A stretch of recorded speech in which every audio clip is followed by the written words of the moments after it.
Bom dia a todos e a todas. É sempre bom falar aqui na minha casa, procuradouro do município do Rio, ao lado de grandes amigos, professor Flávio, Felipe, Gilmar. Mencionar aqui também um agradecimento muito especial para a Arícia, diretora do Centro de Estudos, minha querida amiga, trabalho excelente que tem sido realizado e esse evento maravilhoso junto com o IDARS. Também registro aqui o Peixinho, eterno professor, grande professor da PUC, mestre, Raposo, Sadi, querido amigo, craque também, Eric Halper, procurador-geral do município de Angra, e outros amigos que eu deixei de mencionar aqui pessoalmente, peço desculpas, mas é um desafio falar em 15 minutos de grandes desafios que a lei impõe para a gente, é um desafio do desafio, porque a gente tem uma lei de 194 artigos, outro dia eu estava ministrando um curso de capacitação para a PGE de Tocantins, lá o decreto deles tem mais de 330 artigos, então a gente pensa que a lei é grande, aí vai para o decreto regulamentar, ele é mais detalhista ainda. É uma lei maximalista, é uma lei que não é disruptiva, apesar do site do governo federal dizer que é. Aliás, aqui eu já começo, né? O fato da lei dizer que ela tem normas gerais não significa que tudo é norma geral. Né? Esse mito, ou essa mentira legislativa já acontecia na Lei 866, e o STF mostrou que era uma mentira quando disse que alguns artigos eram normas específicas, como, por exemplo, o artigo 17, 1B e 2B. Então, o fato da lei dizer que é norma geral é de muito pouco. Na verdade, a gente tem que analisar casuisticamente cada norma para saber se o legislador federal abusou ou não do seu poder legislativo de dizer o que é norma geral. A gente não pode presumir que tudo é norma geral a partir de uma federação. Né? A gente tem, na verdade, que inverter essa lógica para pensar que a nossa federação, se não for de mentirinha, cá entre nós, a gente pode discutir isso também, né? A gente tem municípios autônomos. A gente tem que respeitar essa autonomia e levar o município a sério. A União parece um grande pai, uma visão paternalista, querendo impor normas de goela abaixo, top-down, de cima para baixo, para municípios e estados. Então aqui eu já deixo claro que eu penso diferente dos meus colegas. Para mim o artigo 8º da lei é a norma específica e também o artigo 86, quando fala de carona, norma específica, sob pena de ser inconstitucional. Mas eu vou trazer meus argumentos. Tá? E eu já escrevi esses argumentos em artigos específicos. Bom, primeiro ponto é destacar que a própria lei faz remissão, em vários momentos, a regulamentos. Então, a lei, além de ser maximalista, ela não se basta e ela remete vários temas a regulamentos. São mais 50 dispositivos legais que remetem a regulamentos. Então, nós temos aí um desafio de editar regulamentos. E aí, em âmbito federal, basicamente, nós temos INs e alguns decretos federais, muitas INs, antes do Ministério da Economia, agora do Ministério da Gestão e Inovação, falando de alguns aspectos, como ETP, registro de preços, PCA, plano de contratações anual e vários outros temas. Alguns aí a gente está no aguardo, como falou o Felipe, né, o cadastro unificado, que vai trazer a questão do desempenho pretérito, é um dos maiores desafios da nova lei de licitações, mas tem vários desafios. E aí o primeiro ponto é, a lei 14.133, de 2021, ela é muito Brasília e pouco Brasil.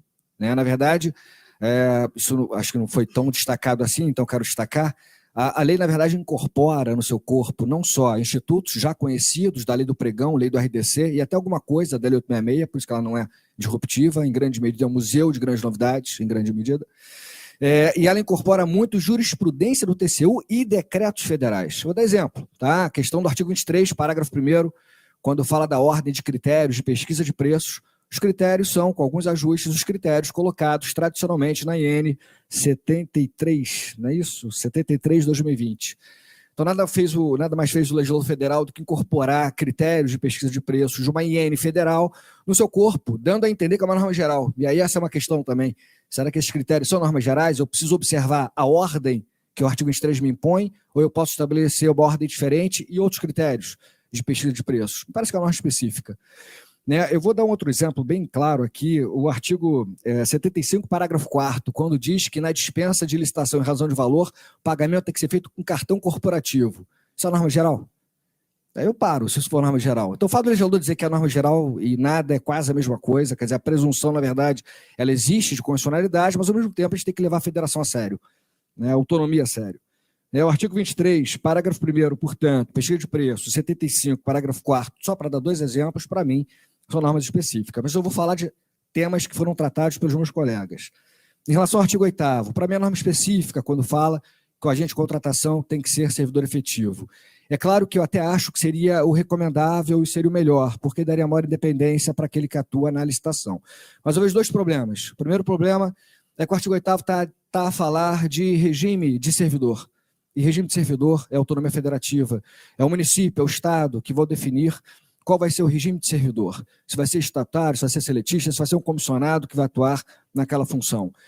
Isso é pacífico em relação à jurisprudência, né? Nós temos STJ aí falando já há muito tempo, STF também, que em relação à lei de servidores nós temos a autonomia federativa, não à toa que nós aqui no município temos a nossa lei específica de estatutário, lei municipal, e não aplicamos a lei 8.112/90. Por quê? Porque temos autonomia para falar dos nossos servidores. Então, se vamos definir quem vai ser agente de contratação, que se respeite essa autonomia federativa que sempre foi respeitada. Então, na minha opinião, o primeiro argumento para dizer que a norma específica é o fato dela tratar de servidor público e não propriamente de licitação como um todo. O argumento de falar que a governança e preocupação com eficiência é um argumento importante, mas também não se sustenta, porque vejam um contrassenso. O artigo 7º, que foi mencionado, fala em preferencialmente servidor efetivo, para qualquer agente que vai atuar em licitações. O artigo 8º, ao falar de agente de contratação, fala servidor efetivo e ponto, não dá opção. Mas aí no contrassenso, você pode ter um fiscal numa licitação que é comissionado, mas o agente de contratação tem que ser efetivo. A função do fiscal é menos importante que a função do agente de contratação. Então, ou temos uma contradição interna da lei, e ela não pode existir, temos que superar essa contradição interna, ou então vamos interpretar essa norma como uma norma específica e deixar que os entes federados legislem de maneira autônoma, para definir se vai ser comissionado ou se vai ser efetivo. Já foi mencionado que alguns decretos municipais optaram pela possibilidade de flexibilizar essa necessidade de servidor efetivo para agente de contratação. Foi mencionado o município de São Paulo, também temos o município de Niterói, vários outros entes federados importantes trouxeram essa opção, mas não sem uma preocupação com o ideal. O ideal, eu disse, o ideal, o que eu penso que é o ideal é que seja servidor efetivo, não tem dúvida nenhuma. Mas entre o ideal e o possível, a gente tem que levar em conta a realidade dos municípios. E aí, o município de Niterói tem uma solução que eu achei super interessante, porque ele diz que, em regra, tem que ser efetivo e excepcionalmente comissionado. E o próprio decreto de Niterói estabelece prazos e parâmetros para cada ano você justificar o que você fez para que a ideia do servidor comissionado fique cada vez mais uma ideia excepcional e você em algum momento chegue a um termo de só ter servidor efetivo. Mas quem estabeleceu isso foi o próprio município olhando para a sua realidade. Isso foi Niterói. E aí cada município olharia para a sua realidade para adaptá-la. Até porque, de novo, a própria ideia de princípio, que é a norma geral, como é que a gente vai trabalhar com a segregação de funções nos municípios? Eu concordo com o Felipe quando ele disse, né, muitos municípios não têm condições de sobreviver. A gente poderia discutir aqui a premissa se a Federação Brasileira é de verdade ou de mentira.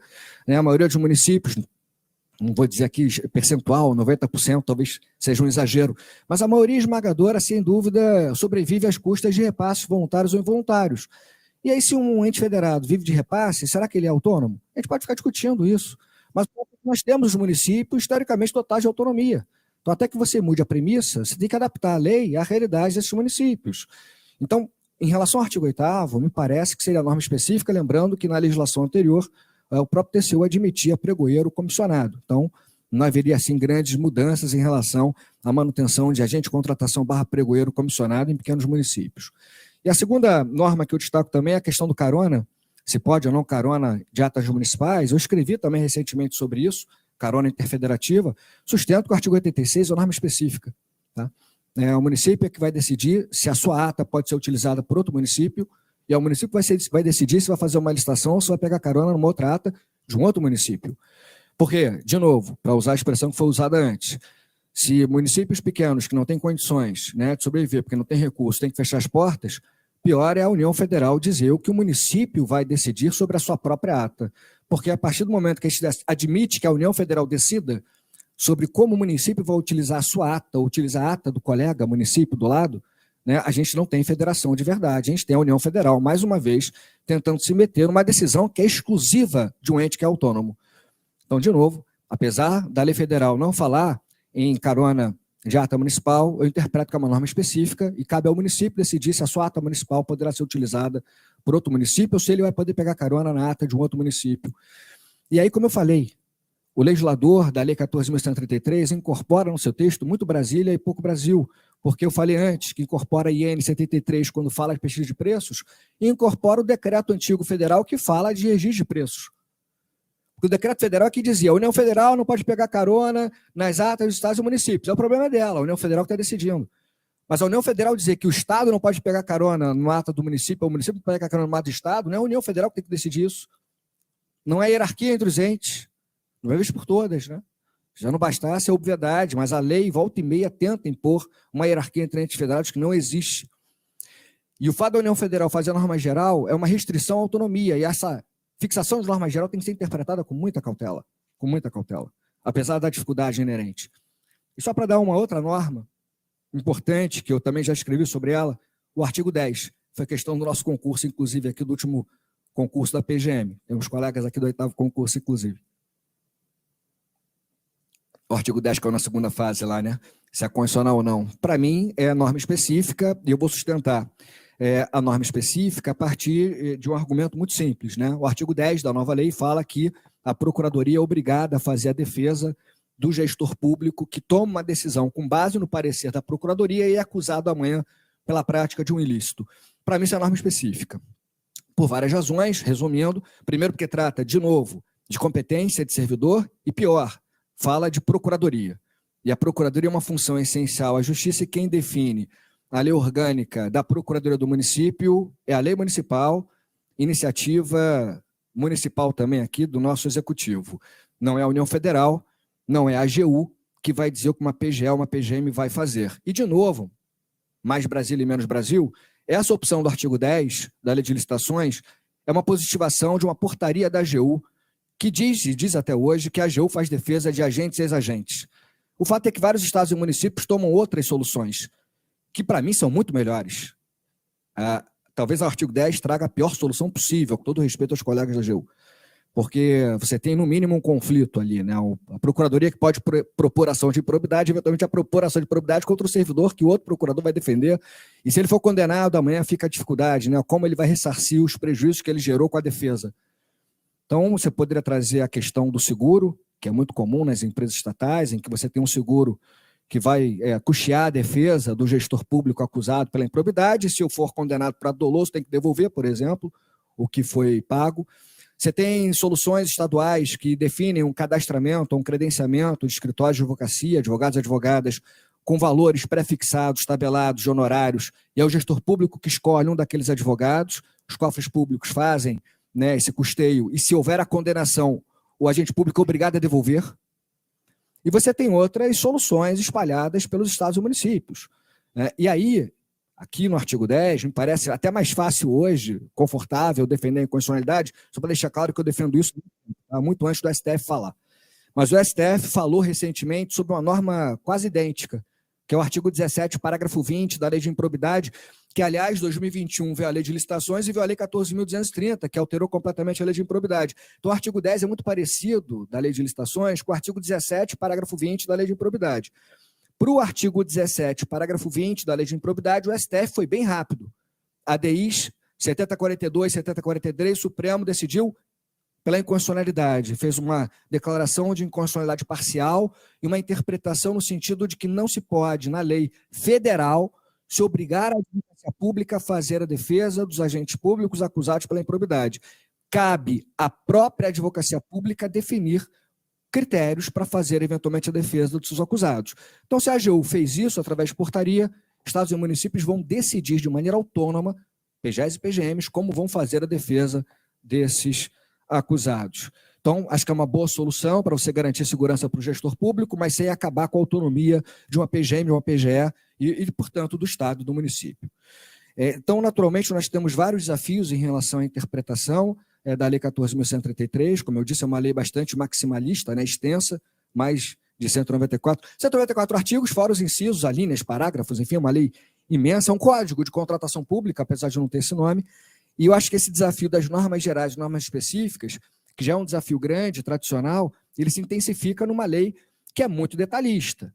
Quando o legislador quer ser muito detalhista, como foi o legislador federal, ele acaba pecando nesse excesso por interferências em autonomias estaduais e municipais. Então, aqui a gente tem que debater isso muito a sério, como a gente está debatendo nessa mesa, levar a sério os argumentos prós e contras, né, em relação a interpretações que estão sendo realizadas. No final das contas, quem bate o martelo ou vai ser o STF, ou vai ser o TCU, ou vai ser o próprio STJ, vai ter que esperar para ver, mas até lá, eu pessoalmente, como doutrinador, vou continuar sustentando, por exemplo, que artigo 8º, artigo 10, artigo 86, artigo 23, artigo 75, parágrafo 4º, são normas específicas, sob pena de se admitir o abuso do poder legislativo por parte da União, e aí, goela abaixo, top-down, mais uma vez, a União Federal numa visão paternalista, dizer o que o município e o Estado devem fazer nos seus procedimentos diários de licitações e contratações. Muito obrigado.